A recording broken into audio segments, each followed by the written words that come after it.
எல்லாருக்கும் வணக்கம்.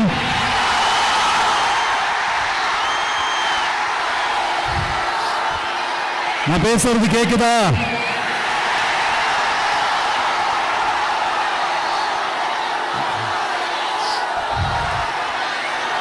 அந்த காலத்துல போருக்கு போறதுக்கு முன்னாடி போர்ல ஜெயிக்கிறதுக்காக குலதெய்வம் கோயிலுக்கு போய் சாமியை கும்பிட்டு தான் போருக்கு போவாங்களாம். அந்த மாதிரி அடுத்த வருஷம் நடக்க போற ஜனநாயக போருக்கு தயாராகிறதுக்கு முன்னாடி நம்ம மக்களை உங்க எல்லாரையும் பார்த்துட்டு போலான்னு வந்திருக்கிறேன்.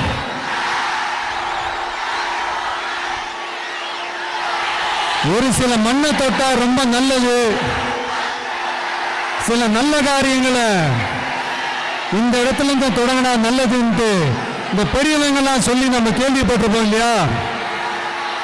அந்த மாதிரி திருச்சியில தொடங்கின எல்லாமே திருப்பு முனையா அமையும்னு சொல்லுவாங்க.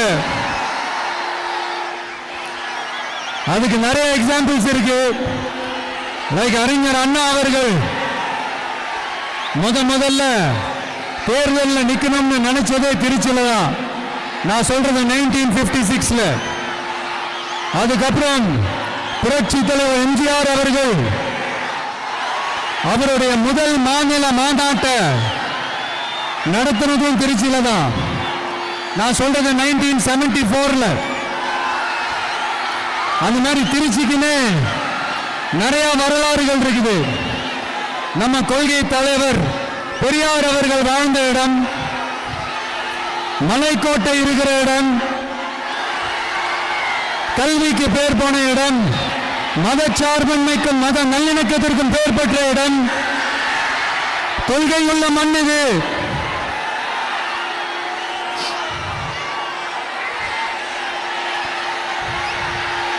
அது மட்டும் இல்ல, இன்னைக்கு உங்க எல்லாரையும் பார்க்கும்போது மனசுக்குள்ள ஒரு பரவசம், ஒரு emotional. Hello hello hello hello hello hello.